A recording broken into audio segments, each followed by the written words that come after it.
Hello and welcome to another edition of Animal World Live. My name is Brent Leo-Smith and we've got an exciting show in store for you tonight.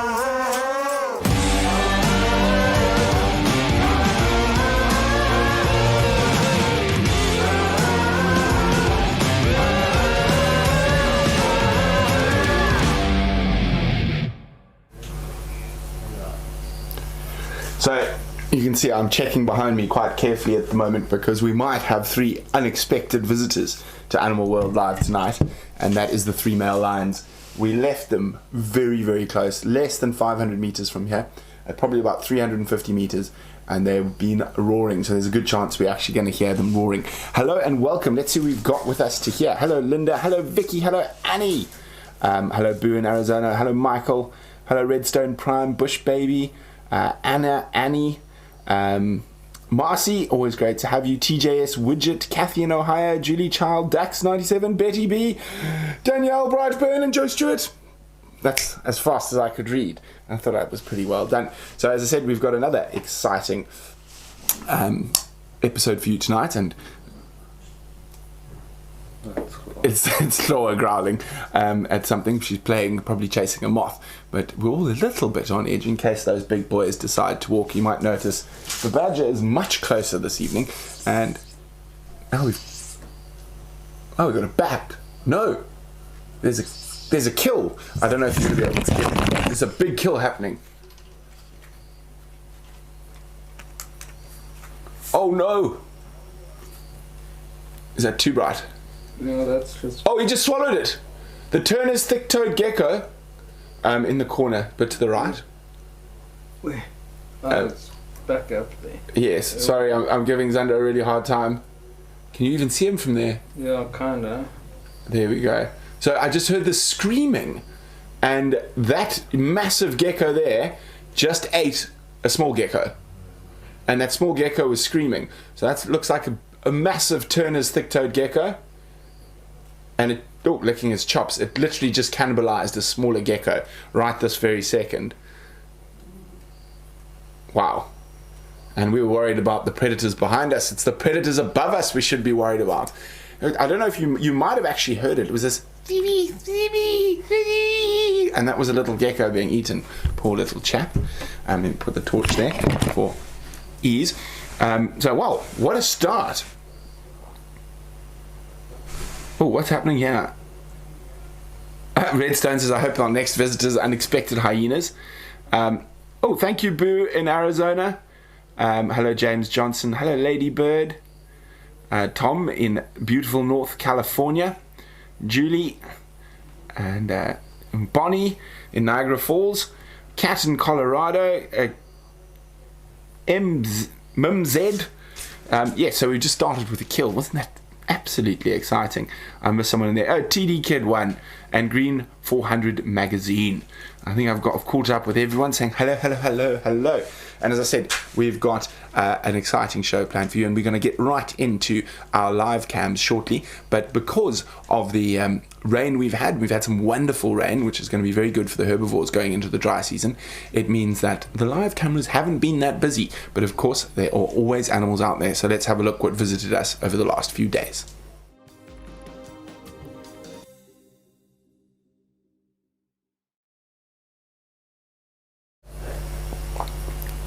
Here we go, and one of the more common little critters out in the bush. Showa, it is me, you silly dog. And the squirrel heard her, even though it was a day or two ago. But yes, a little bush squirrel. And how's that for perfect symmetry? The zebras having a drink around Boskamp. So it is absolutely wonderful that even though with all the rain we've had, we are still getting visits to the live cams. So wonderful. Oh, listen.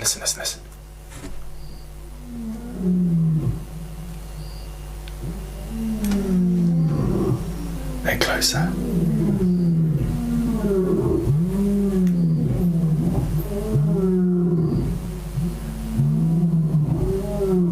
They're very close. Lord, don't you dare bark.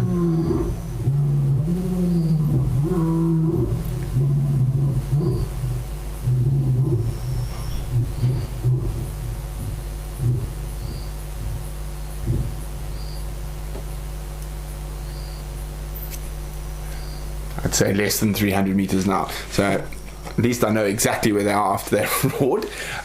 But yeah, they could appear. We probably, since they are less than 300 meters, as soon as this is done, pop out to go see if we can catch up with them.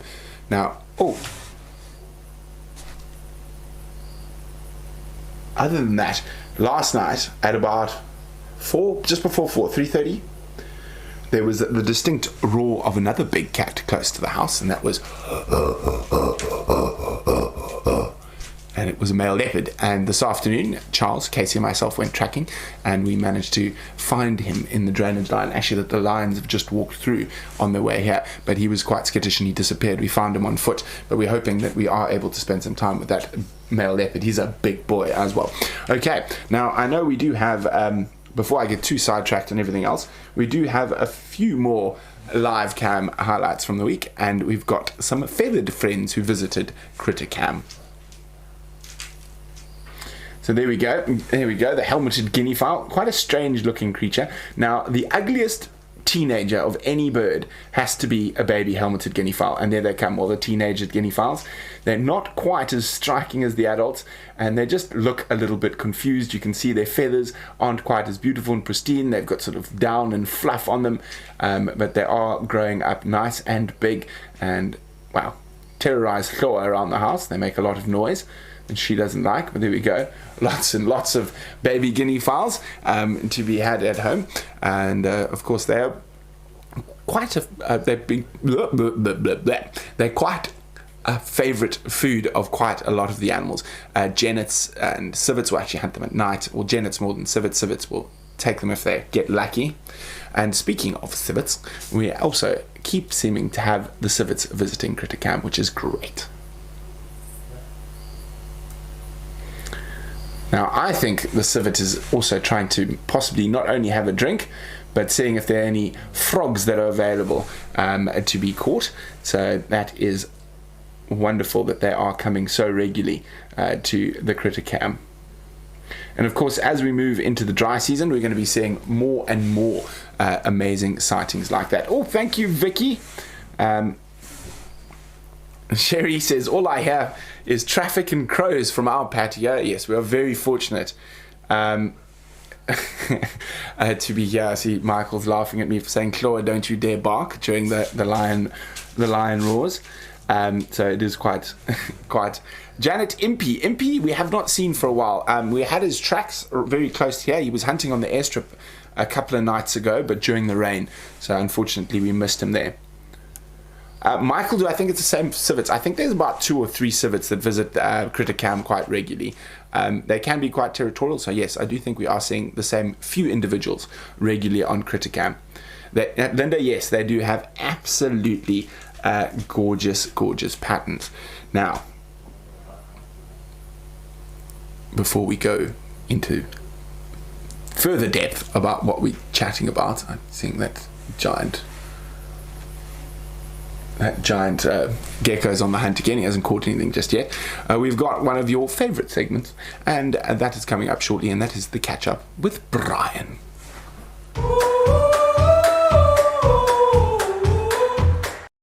Well done. There we go. Well done, Brian. He's actually sitting for once, not running in. Hello, everybody. Out of breath there. You're out of breath and you'll sprint in. Hopefully you didn't attract the lion's attention. You can have a quick look behind us, yeah. I did shake in my boots a little bit sitting in the dark behind there, so... Oh, we can hear them. I think we'll be okay. Just make sure they might have come there for a drink. No lions. All clear. All clear for now. Fantastic. So, Brian. Yes. What have you been up to? Well, since the weekend, we've had... Okay, well, on the weekend, it was quite quiet. Yes, it was. After all the rain, sightings were a bit quiet. Absolutely. And then all of a sudden, on a Monday morning, everything kind of joins together and it's a huge mess. It's a back to work. Absolutely. Full on. And the first thing we did, actually, I think it was on Sunday afternoon, or was it Sunday morning, we went to help Paul. Yes, Saving Private Paul. Saving Private Paul. As Wium has dubbed it. Yeah. Was that Wium or Zander who called it Saving Private Paul? I don't know. Somebody said it. Somebody said it. It was Wium. Oh, So Paul is the farm hand here on Blowbank, and during lockdown he's the only guy here apart from us, so we've been helping him out. So Paul, his bucky, for those of you who don't know what a bucky is a pickup, is two-wheel drive. So he unfortunately got a little bit stuck, so we decided this was a great midday adventure after all the wet weather. So we went to go save Private Paul. Absolutely, and it turned out not to be as bad as we thought. No, it was okay. But the nice thing about being in a film crew is that there's always a camera around. So let's go watch Saving Private Paul, the premiere. So we've had a huge amount of rain in the last few days, and we just got a phone call from Paul, the farm guy here at Blowbank, and he's got stuck. So we're in convoy. We're out in the Badger just in case we see something good to film, and then Wium's behind us in the Landy, and we're gonna go get Paul unstuck.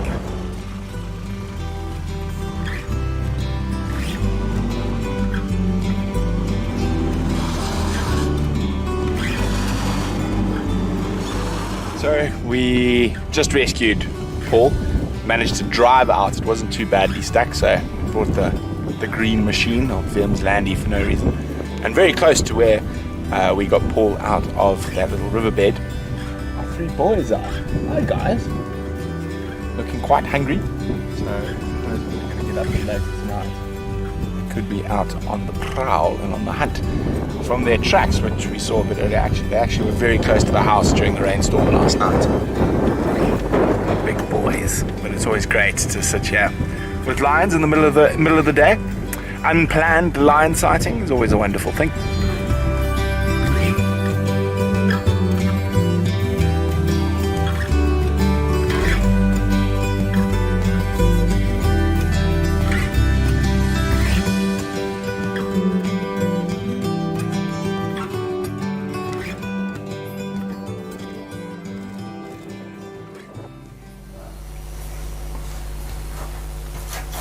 Hello.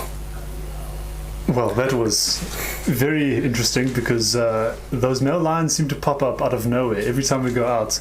They appear, and that was the most unexpected time they could appear. Well, so after we finished saving Private Paul, the electric fence wasn't working, so we went with Private Paul to go see where the problem with that was.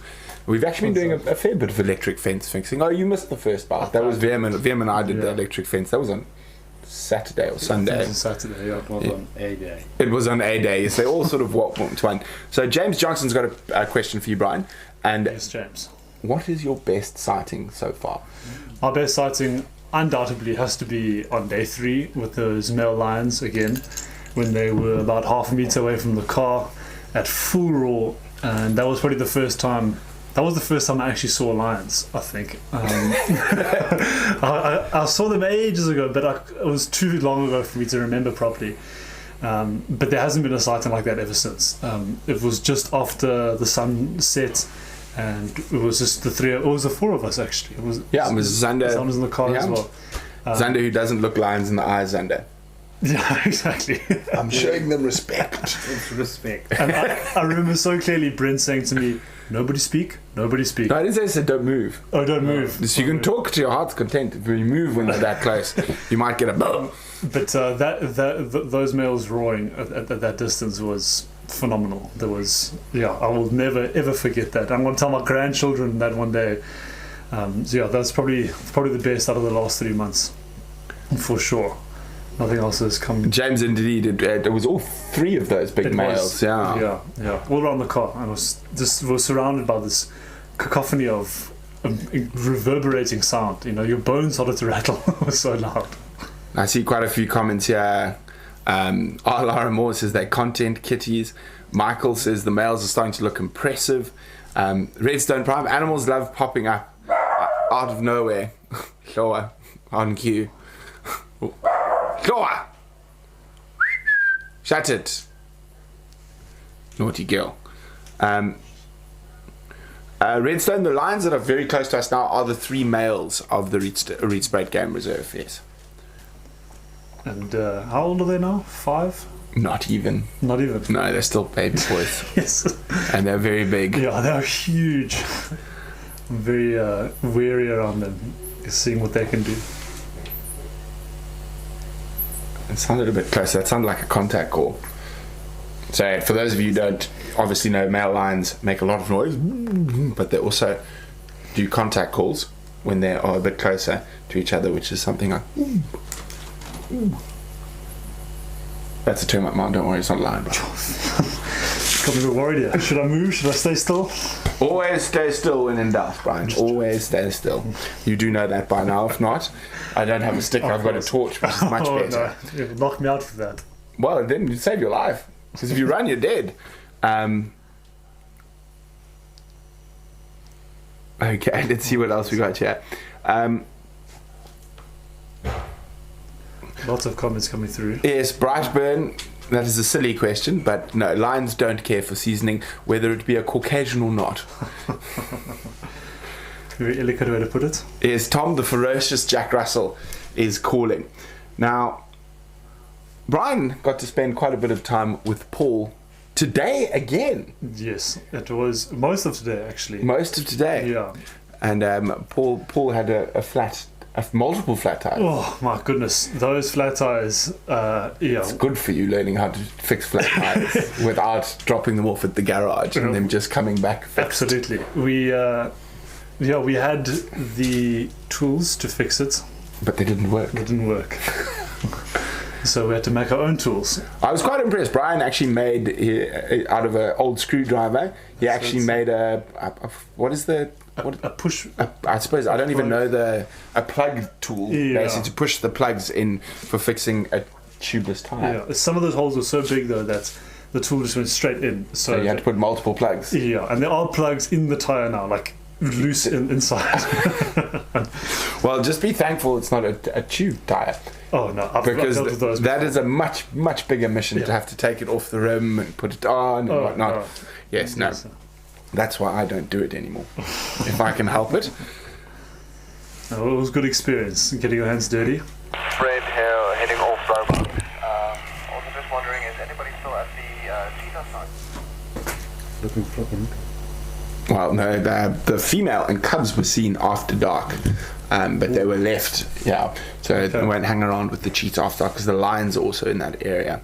But interesting. Annie says, "Go, Brian." Marcy says there isn't any AAA out here. I'm assuming that's the American version of our AA. Yeah. Yeah, when you get stuck out here, you're very much on your own. You got to use these bad boys to fix anything that comes out. My hands always look far older than the rest of me from all the stuff I've done. You've still got look at them, they're so smooth and pretty. Spring chicken hands. They're so smooth and pretty. It's like leather on the No, my hands, I've got calluses that don't go away. They've been there for about 15 years, so even if I haven't been doing any manual labor, I've still got calluses. So and then we should actually show you to do a photo, and then you go get Charles's hands. Oh no! He might have calluses at the tips of his fingers from tapping on the keyboard. I'm trying to see. Can I see Charles? Is he looking at me evilly? Oh, he's very stern in his work. He's using his hand, but only one finger of his hand through the window.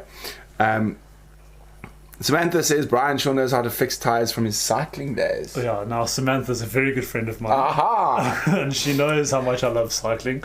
Her and her friend used to sit outside of Res and watch me come backwards and forwards down the road. And then watch you fix the flats. And watch the tires, yeah.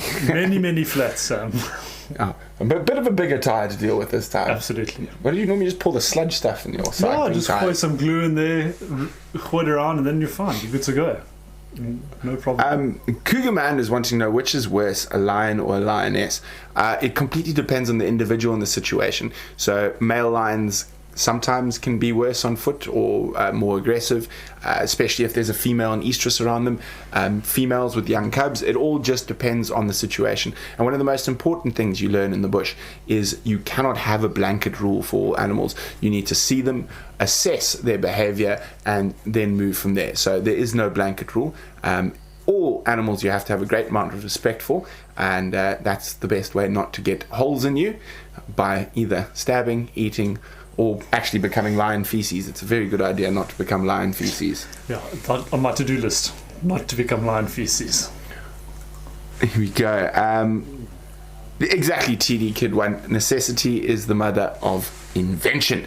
Now, we do some fun things, and you've noticed we get some really interesting shots from time to time with the different techniques we use, and most of you will know what a GoPro is. Yes. And often we will leave a GoPro on the road and hope for the animals to walk past it or walk over it. However, it didn't happen this time. So we placed our GoPro on the ground, hoping the lions were going to walk over it, and one of the males has just picked it up in his mouth, and I think he's about to start chewing it now.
Smelly breath. Jeez, yeah.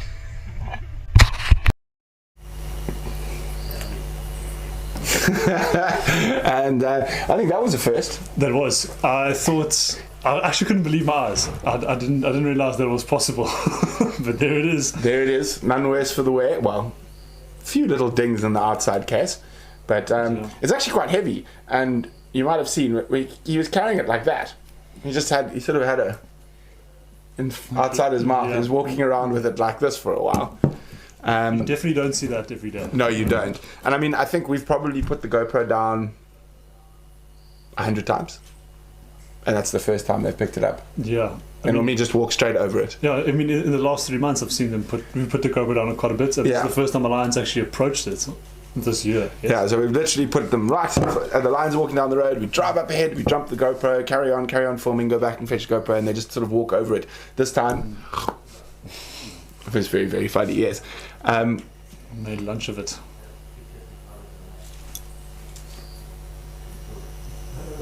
I just heard sound like giraffe running.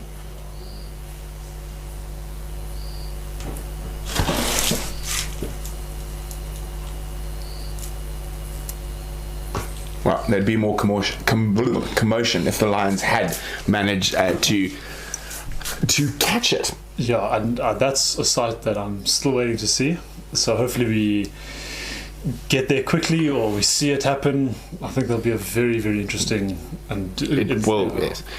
Darcy and I haven't forgotten about Hosanna, but the whole country is locked down. We cannot leave where we are, and it looks like travel restrictions will be going on for quite some time. So we're just very thankful that we are out in the Rietsbraid Game Reserve at the moment. Absolutely. There's no better place to be. It's, Darcy Ann, you should hire the Lion for a cameraman. GoPro should sponsor us. Well, you should tell them that. I think they get a lot of sponsorship requests regularly. Predators love GoPro. Takes a licking and keeps on ticking. There we go. Well done, Linda. Of Dov, I had no idea lions were photographers. Yes, it was cinematographers in this case. Absolutely. Yeah, so it was quite fun. And as I say, we've put them down regularly, and this is the first time we've ever had an animal pick it up. I would not do that with hyenas. Not? No. Okay. Well, the lions, I mean, they hung around. We just waited for them to get bored of it. Yeah. A hyena would pick it up, and I mean, it could be 20 kilometers away. He's not going to drop it. You'll never see that GoPro again. Michael would like to know, does Brian have a favourite nocturnal sighting? Favorite nocturnal sighting? I don't have much to choose from because we have only seen the lionesses and The lions, yeah. at night. There was that one time though that we were very we were too slow to get to that sighting, but it was when the Pride killed that wildebeest. Oh yes, I forgot about that We were one. in the river, and then we had to like scream back towards it, and we got there literally, I don't know, it must have been 2 or 3 minutes after it was kill. dead. We heard the takedown in the. Oh, I better not do that too loudly. Yeah. Track the lines, and I have done that before. It does work. Yeah, Michael, that was probably the best because we were very close. You could, they were getting in there, getting stuck in. So yeah, very graphic. But Vicky, the other problem with the baboon is he might carry it off. And again, with lions and stuff, even if they do pick it up, they normally get a bit bored after a while and just sort of leave it. But with baboon primates or something, they would just carry it too far, and hyenas. Carry it up a tree, leave it there, drop it, break it. Well, Redstone says we might get some good footage if the hyena stole it. You wouldn't get it back. So unfortunately with these, there's a memory card inside. So we actually have to get the camera back to get the footage. So that's the problem. Unfortunately. Kennedy Ann says don't name them Ronald. Yes, we know what happens to things named Ronald. Ronald was a rover we used in our Safari Live days. Ronald died. Oh, shame. Yes, Ronald got destroyed. Eaten. Was he eaten or stood on? Elephant. Was it stood on by an elephant? Yeah. No, and then the lions also, Yeah, and the lions pulled his tracks off, and Hosanna pulled his tracks off at some stage. He went to the wars, yeah. Yeah. Sure. Ronald's dead. Ronald, I don't think will come back. I think Ronald was severely damaged. Not even VM could fix him up. I know VM could definitely fix him, I think, but VM would probably redesign Ronald. Oh, okay. Put a dome over it so if the lions try and they can't bite it, No, something fair like enough. that. Yes, I've heard about Tumbo and Hosanna mating, but we'll catch up with that stuff a little bit later. But we're going to move on to our... We don't have any sort of good news at the moment, but we do have a really awesome little critter segment for you. And that was seen while we were tracking lions on Sunday.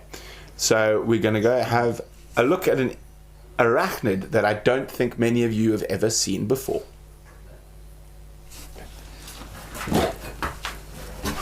What about the trees? Talk. Oh, shit, sorry. Do it next time. Brent.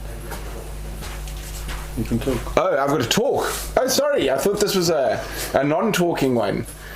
So that, everyone, I'm going to actually ask the guys to play it again because I was talking to Brian because he forgot to tell us about his trees, but now he's gone inside. Well, that was my fault again. But yeah, let's roll it again. Sorry.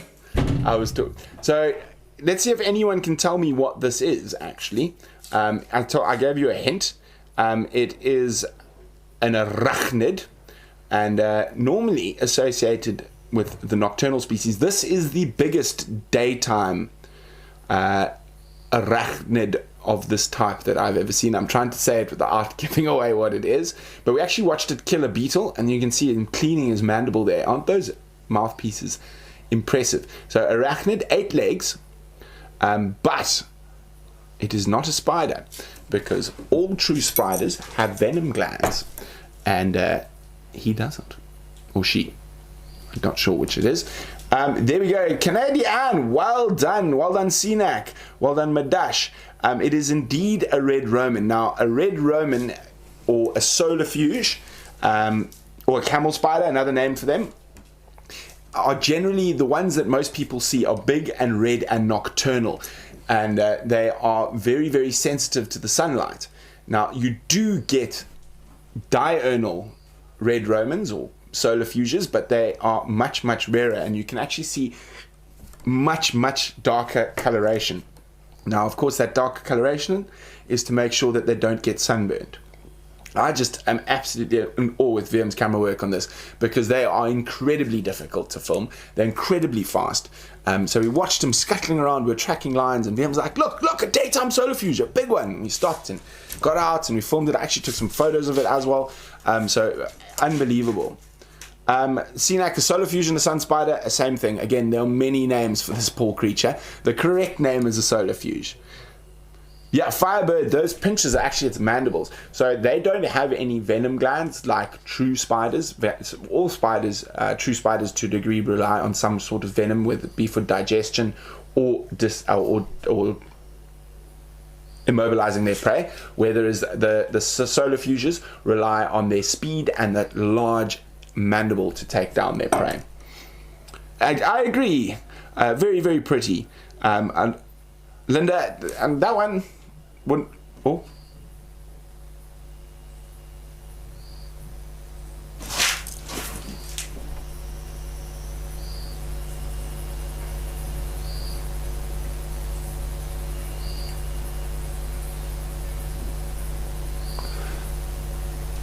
Did you hear that, Linda?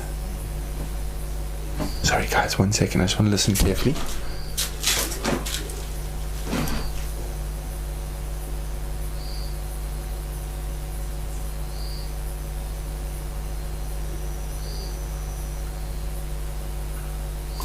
Not sure what I heard there. It sounded like a doof, almost like something being caught, but we'd hear a bit more noise. I'm going to just have a quick check that I'm not being stalked.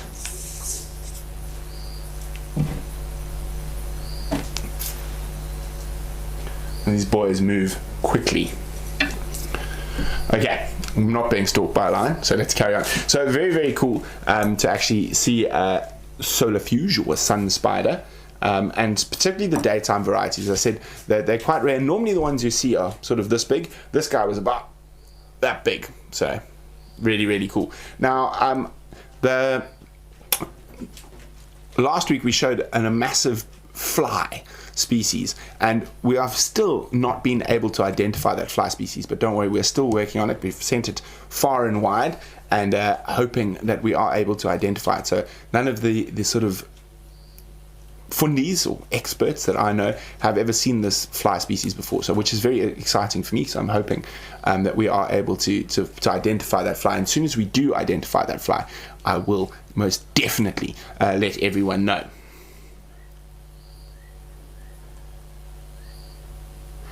Julie wants to know, would the lions possibly give me trouble coming too close?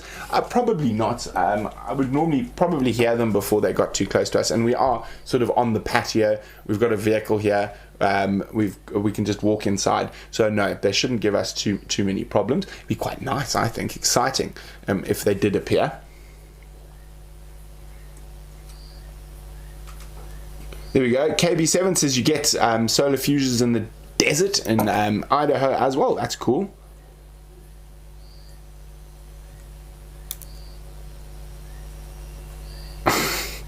Samantha Kruger says sun spiders are terrifying when they chase your shadow down the road. Well, I've never been chased by one myself. I actually am quite relaxed about them, but when you're out in the bush, and especially during when you're sitting around the campfire, the insects are attracted to the light of the campfire, and their favorite food is insects, specifically the nocturnal ones. And you always watch people's feet sort of dwing, dwing, dwing, and they do the dance and the scream as a massive solar fuse runs over their feet.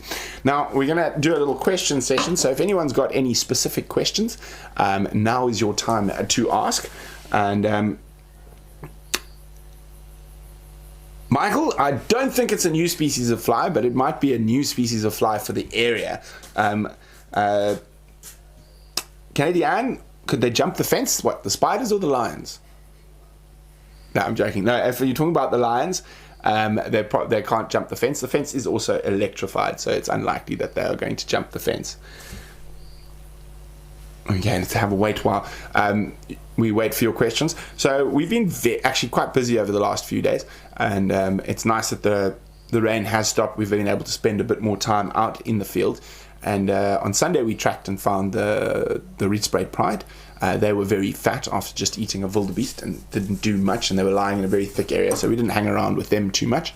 And then this morning these lions started roaring right here. I mean, 100 meters from where we were, and they walked down, and then they started coming back this way again. And Marcy says all spiders are terrifying to me. Cenax says spiders are not that terrifying. Linda Purley says, oh, I'm not sure what you mean, Linda.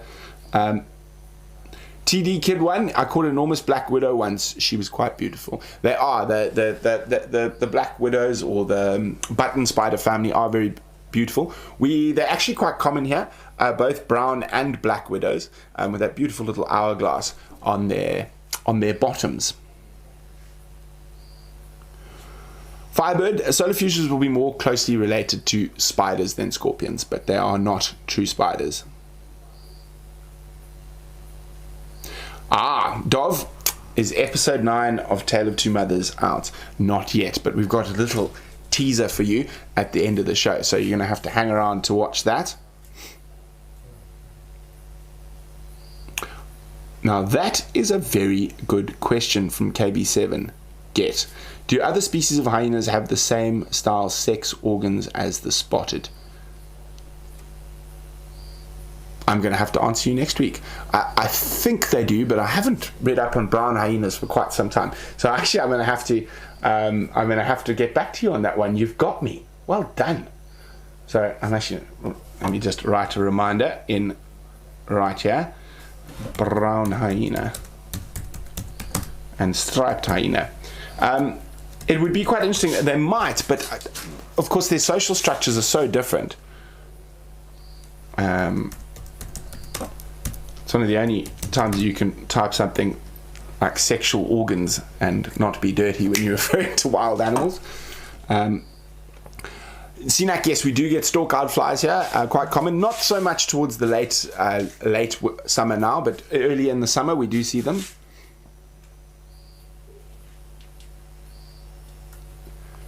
Animu says we have a tarantula that chases us in our backyard, very aggressive. Well, we don't have any tarantulas here, but we've got a cousin of theirs which is called a baboon spider, and we've got 2 species here, the horned baboon spider and the golden brown baboon spider, and they can get bigger than the palm of my hand, but they're not very aggressive at all, and they're quite easy to handle. I get them at home at my house quite often.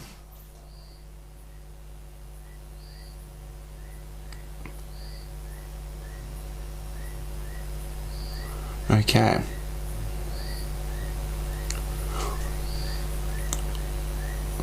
Vicky, we do not get Venus flytraps here. As far as I know, they are endemic to the Central American rainforest. Maybe some of the Asian rainforest, trying to remember correctly. But no, there are no natural Venus flytraps here in Africa. Do yourselves a favor, go Google a carrion plant. Now we do get those, and it's a big succulent with a big flower. They actually occur in the northern parts of Kruger, and it lets off the smell of the sap is like decaying meat, like rotten meat, and it attracts a lot of insects that then fall in and then eat it. So that's sort of our Venus flytrap in this part of the world.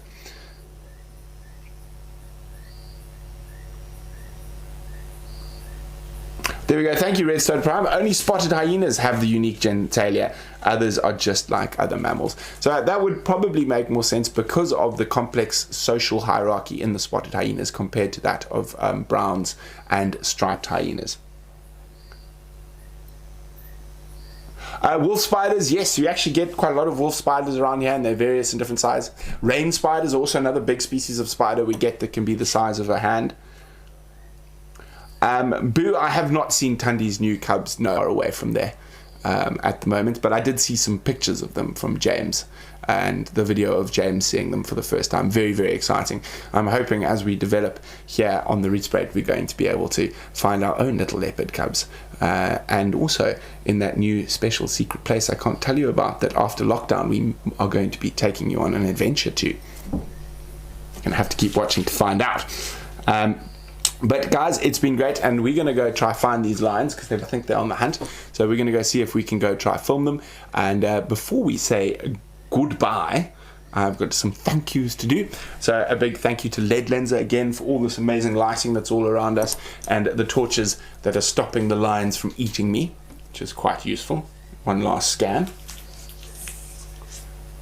Not even a diker tonight. Normally we've got a couple of diker around behind us here. Anyway, and a big thank you to, of course, our patrons. This would not be possible without you. And to our super chat sponsors, thank you so much. And of course, we wouldn't be able to be sitting in this spot a mere couple of 100 meters from the 3 male lines if it wasn't for the Steenberg family. So a big thank you to them for letting us utilize their family farmhouse during the lockdown. Now, for what you've all been waiting for, here comes the tales for the next episode. Oh, here comes the teaser for the next episode of Tales.